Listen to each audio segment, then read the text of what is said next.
Assalamualaikum, anda sedang menonton Sekilas Fakta 15 November 2023 bersama saya Syaha Mama Amin.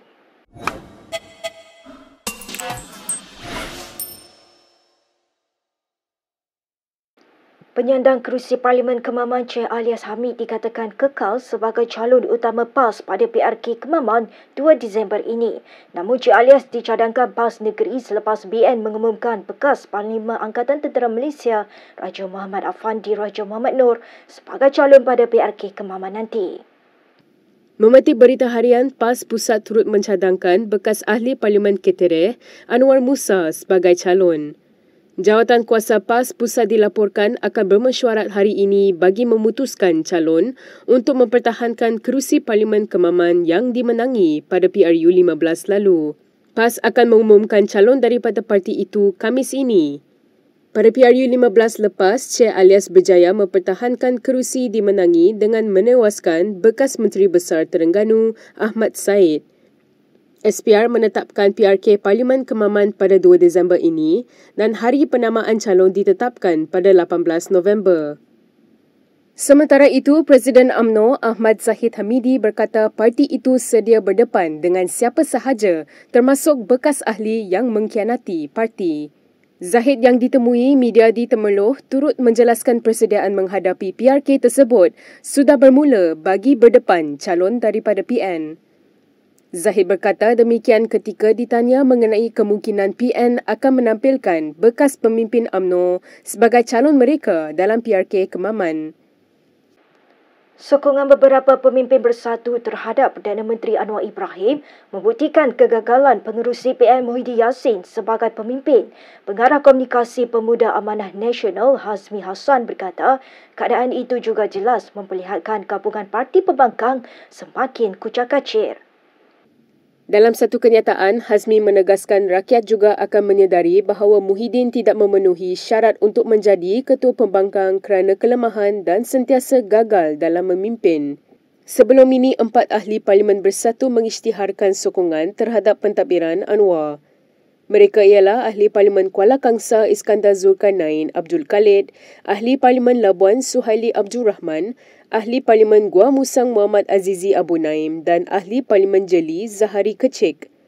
Kesemua mereka membuat keputusan itu dengan alasan demi kepentingan dan kebajikan pengundi di kawasan masing-masing. Dalam pada itu, Hazmi berkata Muhyiddin sebelum ini menunjukkan kegagalan sebagai Perdana Menteri ketika era pandemik COVID-19 apabila menjadikan darurat sebagai benteng untuk terus berkuasa. Tambahnya, kerajaan pimpinan Muhyiddin juga terpaksa dibubar selepas hilang majoriti di Parlimen yang pertama kali berlaku dalam sejarah di Malaysia.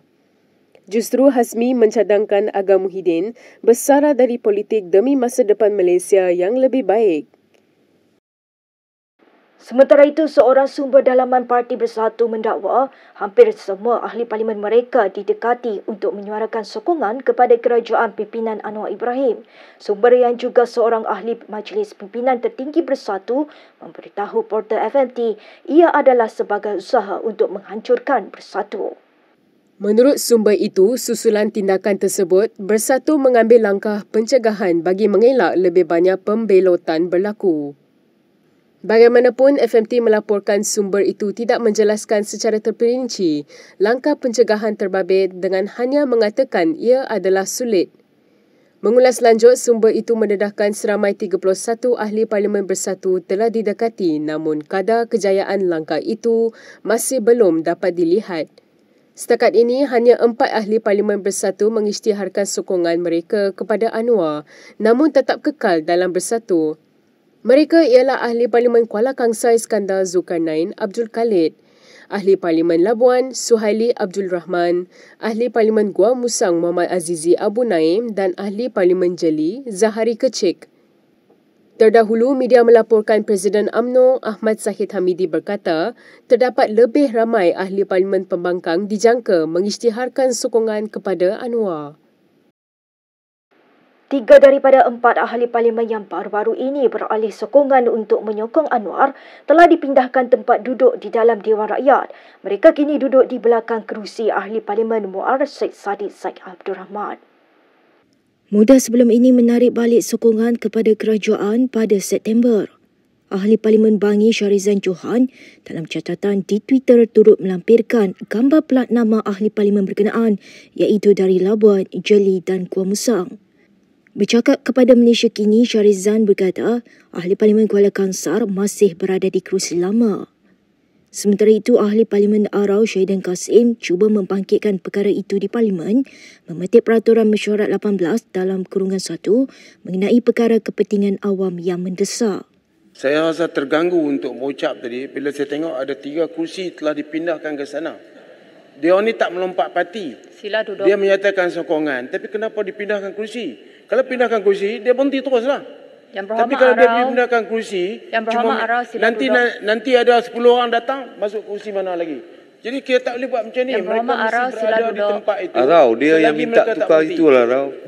Dalam pada itu, Ketua Armada Bersatu Wan Faizal Wan Ahmad Kamal hari ini mendakwa terdapat 2 individu yang bertanggungjawab menarik sokongan wakil rakyat pembangkang kepada Perdana Menteri Anwar Ibrahim.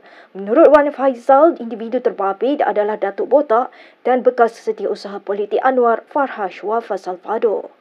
Jelas bahawa terdapat langkah terancang oleh Yang Amat Berhormat Perdana Menteri dan kepimpinan Kerajaan Perpaduan untuk menyogok dan memberi suapan melalui janji-janji bantuan kewangan kepada ahli-ahli Parlimen Bersatu bagi kawasan mereka dan juga untuk mereka secara peribadi.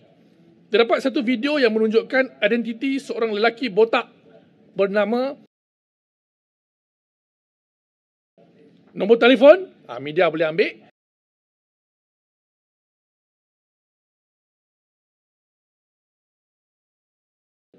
yang memainkan peranan untuk menyogok dan mengugut ahli Parlimen Pembangkang untuk menyokong Perdana Menteri ke-10. Video tersebut menjelaskan peranan bekas setiausaha politik Perdana Menteri iaitu Datuk Farhash Wafa Salvador dalam perkara ini. Video ini telah tular dalam TikTok, Facebook dan pihak SPRM seharusnya tahu dan mengambil tindakan. Adalah jelas keempat-empat ahli parlimen tersebut telah didesak, ditekan dan diugut dengan tindakan SPRM jika enggan memberi sokongan. Hal ini jelas merupakan satu salah guna kuasa oleh Perdana Menteri dan satu bentuk rasuah. Perbuatan ini juga menghina peruntukan Perlembagaan Persekutuan berkenaan undang-undang lompat parti dan bercanggah dengan amalan demokrasi. Malaysia Kini tidak mendedahkan nama sebenar Datuk Botak buat masa ini sementara menunggu maklum balasnya. Bekas setiausaha politik Anwar Ibrahim, Farhash Wafa Salvador mahu mengambil tindakan undang-undang terhadap Wan Faizal Wan Ahmad Kamal kerana mendakwa dia bertanggungjawab menarik sokongan wakil rakyat pembangkang kepada Perdana Menteri. Farhash dalam satu kenyataan menafikan sekeras-kerasnya tuduhan berkenaan yang disifatkan sebagai fitnah dan berniat jahat. Menurut Farhash, satu laporan polis akan dibuat olehnya terhadap Wan Faizal supaya satu siasatan dan tindakan lanjut diambil terhadap Ketua Pemuda Bersatu tersebut. Dalam perkembangan lain, Ahli Parlimen Kepala Batas Siti Mastura Muhammad menyerahkan bahan rujukan kepada pihak polis berhubung dakwaannya mengenai hubungan keluarga pemimpin DAP dengan Jinping. Bagaimanapun peguamnya Ahmad Amzar Ahmad Azlan berkata pihak mereka menyerahkan kepada pihak polis untuk menentukan sama ada bahan bukti tersebut sahih atau sebaliknya. Dipanggil ke Ibu Pejabat Polis Bukit Aman untuk beri keterangan berkenaan satu ucapan yang telah dibuat di satu majlis khusus bagi kempen pilihan raya di Kemaman. Jadi YB telah datang hari ini dan saya telah temankan beliau untuk beri keterangan tersebut. Kita telah beri kerjasama sepenuhnya dengan pihak unit jenayah terkelas PSJT di Menara 2 tingkat 2. Dan kita telah jawab semua soalan yang telah diberikan. Kita juga telah bagi bahan-bahan rujukan ucapan tersebut kepada pihak polis untuk buat siasatan. Saya percaya pihak polis sekarang akan buat siasatan lanjut dan sekiranya perlu kita akan bantu siasatan dan kita serahkan pada pihak polis untuk selesaikan siasatan dan rujuk kepada pihak Timbalan Pendakwa Raya di Jabatan Peguam Negara. Tadi dah bagi tahu tak sumber yang YB cakap tu daripada mana? Dia bagi tahu tak? kita ada beberapa bahan rujukan yang telah kita kumpul dan kita telah serahkan pada pihak polis tadi. Jadi sama ada bahan-bahan tersebut sama ada relevan atau tidak, berkait rapat atau tidak, sahih atau tidak, kita serahkan kepada pihak polis untuk bersiasatan lah. So adakah YB masih berpegang dengan statement tu ataupun macam mana? Buat masa ni statement tu as is, maksudnya telah dibuat dan biar pihak polis buat siasatan, dan sekiranya ada apa-apa tindakan berlainan, kita akan teliti selepas kita telitilah. So kita nak sama ada statement tu akan diubah ataupun ditarik ataupun ada permohonan maaf dan sebagainya, ataupun kita lawan, dan itu selepas kita teliti. Buat masa ni kita baru terima surat tu, so kita pun belum sempat nak sit down lagi nak bincang benda tu. Terdahulu, Mastura hadir ke Ibu Pejabat Polis Bukit Aman bagi memberi keterangan mengenai dakwaannya bahawa penasihat DAP Lim Kit Siang merupakan sepupu bekas Perdana Menteri Singapura Mendiang Lee Kuan Yew dan bekas pemimpin komunis Jinping. Dia juga mendakwa beberapa pemimpin DAP turut mempunyai hubungan kekeluargaan antara mereka. Berita seterusnya. Satu soalan bersahaja dari Khairi Jamaluddin kepada Dr. Mahathir Mohamad dalam episod terbaru podcast Keluar Sekejap membuatkan wajah negarawan itu berubah.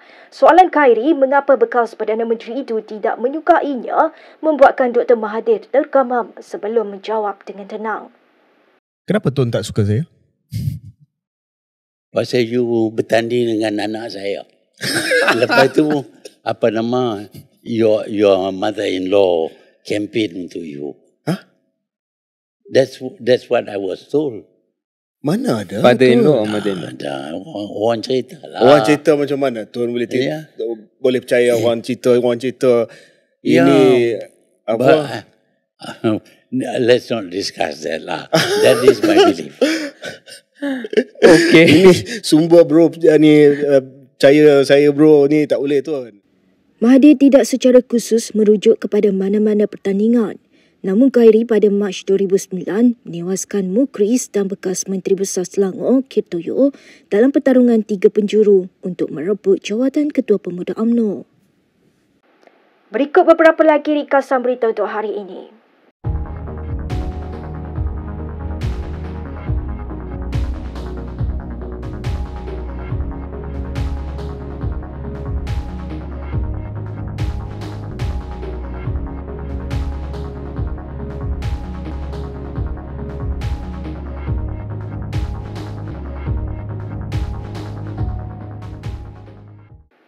Sekian sahaja daripada saya, Nur Syihah Mama Amin untuk Sekilas Fakta. Untuk lebih banyak berita, anda boleh melayari kinitv.com.